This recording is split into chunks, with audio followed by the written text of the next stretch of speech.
Alright, सो स्वागत है आप लोगों का एक और रॉ वर्कआउट सेशन में। अभी शाम के 6 बज रहे हैं एंड आज हमने डिसाइड किया है कि हम जिम में जल्दी जाएंगे क्योंकि पिछले 2 दिन से हमें टाइम की डेफिशिएंसी हैंडल करनी पड़ रही है। आज हम लोग चेस्ट एंड शोल्डर्स लगाने वाला है। जनरली आपने देखा होगा कि लोग पुश डे में चेस्ट, शोल्डर्स एंड ट्राइसेप्स लगाता है, लेकिन मुझे नहीं पता कि वो लोग कैसा लगाता है। लेकिन 3 मसल को एक साथ ट्रेन करना मुझे कॉम्प्रिहेंसिव नहीं लग रहा। एंड अगर आप चेस्ट एंड शोल्डर्स को ट्रेन करते हो फिर आप में इतनी एनर्जी नहीं बचती कि आप ट्राइसेप्स को भी अच्छे से ट्रेन कर पाओ। एंड लिटरली मुझे चेस्ट एंड शोल्डर्स पे ऑल आउट जाना बहुत पसंद है क्योंकि उसका पंप बहुत अच्छा था। इससे पहले के वीडियो में मैंने बोला था कि मैं 25 kg के डंबल से वर्कआउट इंक्लाइन डंबल प्रेस से लगाने वाला हूँ, लेकिन तब मैंने नहीं लगाई थी। उसके बाद के पुश सेशन में मैंने लगाई थी क्योंकि वो जो दिन था वो फ्लैट बेंच मशीन प्रेस का था एंड आज अब वापस से इंक्लाइन डंबल प्रेस की बारी है। सो आज हम लोग 30 kg से लगाने वाला है क्योंकि हमने ऑलरेडी 25 kg से लगा ली है एक बार। इसको लगाने के लिए मैं बहुत एक्साइटेड हूँ, लेकिन शायद एक दिक्कत आ सकती है बिकॉज हमने अपनी ट्रेनिंग में बहुत चेंजेस किए हैं। उसकी वजह से शायद मैं 30 kg से 3 सेट नहीं लगा पाऊंगा क्योंकि अब हम लोग इसेंट्रिक में बहुत धीरे जा रहे हैं एंड माइंड मसल कनेक्शन पे हम ज़्यादा फोर्स कर रहे हैं, ना कि वेट इंक्रीज करने में। मुझे मेरा सबक मिल चुका है, अब मुझे कोई इंटरेस्ट नहीं है ज़्यादा वेट उठाने में। मुझे बस अच्छे से हाइपरट्रॉफी क्रिएट करनी है अपने मसल्स में ताकि मैं मैक्सिमाइज कर पाऊँ अपने मसल ग्रोथ को। मैं जस्ट अभी अपना प्री-वर्कआउट मील कंज्यूम करने वाला था, लेकिन फिर अचानक से किसी ने मेरी डोरबेल बजाई एंड एक पार्सल दिया। इस बॉक्स के ऊपर फुआर्क लिखा है एंड फुआर्क एक क्लोथिंग ब्रांड है, लेकिन फुआर्क का तो मैं एथलीट भी नहीं हूँ, तो फिर फुआर्क ने मुझे क्लोथ्स क्यों सेंड किया है? शायद उन लोगों को मेरे साथ एक फ़ोटो शूट करना हो सकता है, पता नहीं क्यों। लेकिन अभी हम इसको खोल के देखेंगे कि इसके अंदर कौन सा कपड़ा है।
मैंने 25 kg से पहला सेट लगाया है एंड अब दूसरा सेट मैं 30 kg से लगाने वाला हूँ। लेकिन ऐसा शायद हो सकता है कि 30 kg से मैं सिर्फ 8 या 9 रेप्स लगा पाऊँ क्योंकि ऑलमोस्ट 6 महीने से मैंने 30 kg के डंबल नहीं उठाए हैं। सो ये थोड़ा रिस्की तो नहीं है बिल्कुल भी, क्योंकि मुझे पता है कि एटलीस्ट 8 to 9 रेपिटेशंस तो हो ही जाएंगे, इसलिए ही मैं 30 kg से कर रहा हूँ। अगर मुझे ऐसा लगता है कि 25 kg में सिर्फ मेरे से 8, 9 या 10 रेप्स होते तो फिर मैं नहीं लगाता, लेकिन 25 kg से मैंने ऑलमोस्ट 12-13 रेप्स लगाए थे, मुझे याद नहीं है, एंड वो भी एकदम परफेक्ट फॉर्म में। बस वैसा ही फॉर्म मुझे इस सेट में भी कांस्टेंट रखना है क्योंकि लिटरली मैं इसेंट्रिक में बहुत परफेक्टली नीचे जा रहा था एंड मुझे अपनी अपर चेस्ट भी बहुत अच्छी फील हो रही है।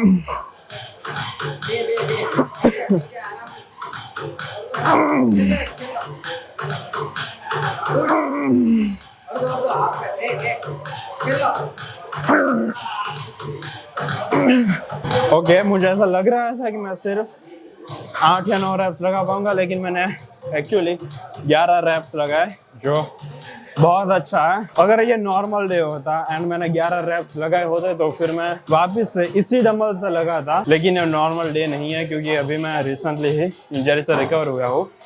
इसलिए मैं गुड बॉय बन के ये ध्यान रख रहा हूँ कि 30 kg से मुझे सिर्फ एक ही सेट लगाना चाहिए, क्योंकि जो अभी मैंने सेट लगाया, अगर मैं ऐसा ही सेट वापस से लगाऊंगा तो फिर थोड़े सा चांसेस है, माइक्रो चांसेस है कि मुझे मेरी चेस्ट रिकवर नहीं हो पाएगी अगले पुश डे तक। इसलिए मैं तीसरा सेट 25 kg से ही लगाने वाला हूँ। इसेंट्रिक में धीरे जाना है एंड ऊपर जाके अपने हाथों को स्ट्रेट नहीं करना है। तेरा लेफ्ट हैंड ज्यादा ऊपर की साइड रह रहा है, उसको ज्यादा नीचे लेके आ।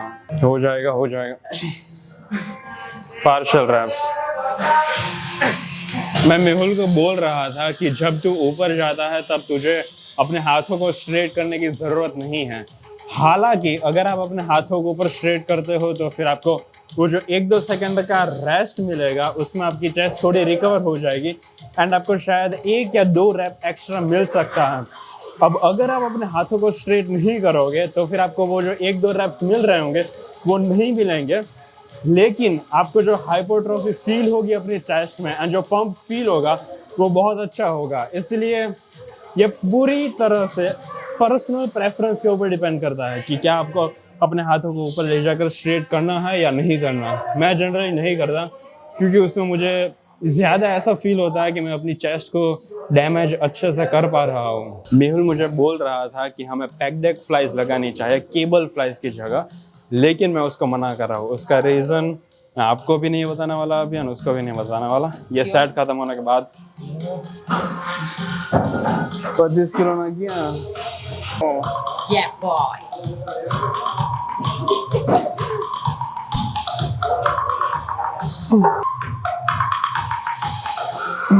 Classic, bro.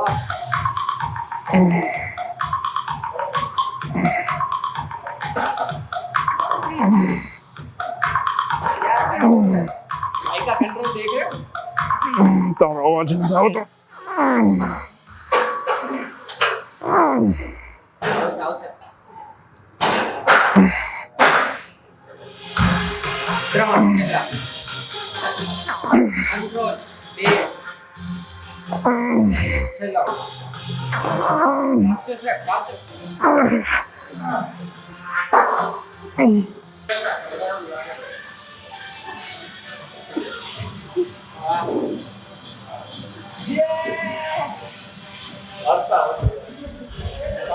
जूम करना।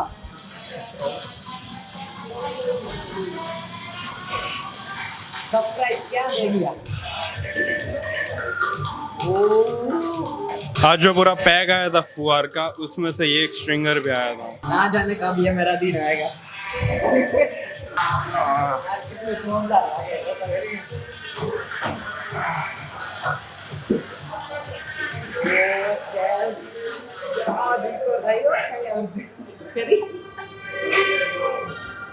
मोटी surprise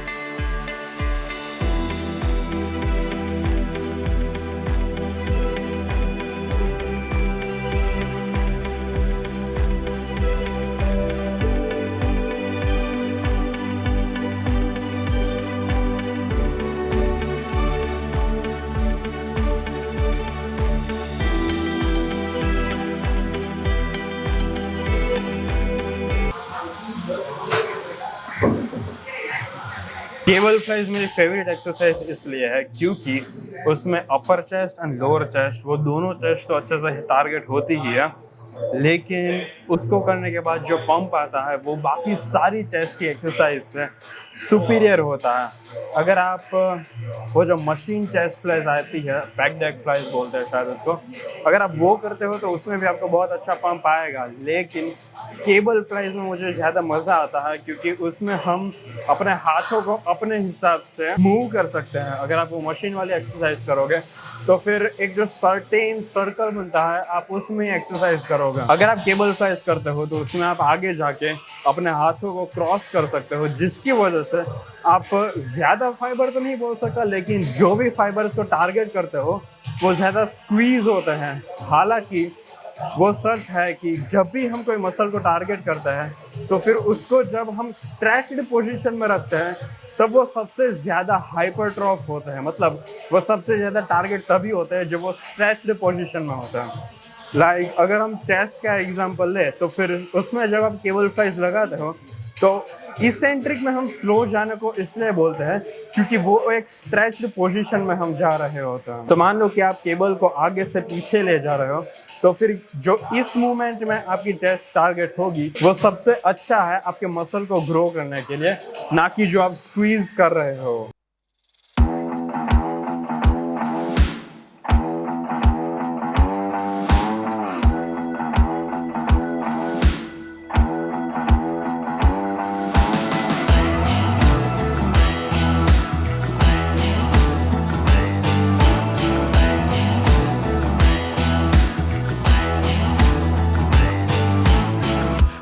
Waking up this morning, waking up before it's getting 9. Kinda heavy on my shoulders, tracking down some moments back in time.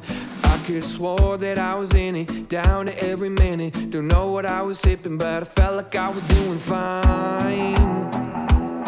Oh my. Turns out that I just got a little bit south, just a little bit north of the Georgia line.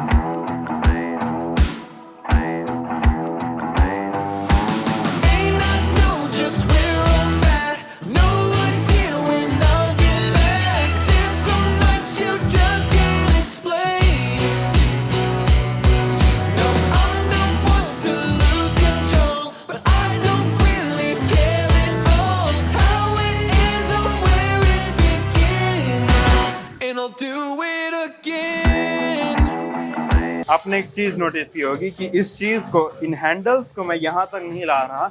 जब मैं करता हूँ तो neutral position से ज़्यादा ऊपर जा रहा हूँ एंड यहाँ पर ही स्टॉप कर दे रहा हूँ। वो इसलिए क्योंकि यही वो एरिया है जहाँ पर मुझे मेरे मिडल डेल्ट से सबसे ज़्यादा फील होता है।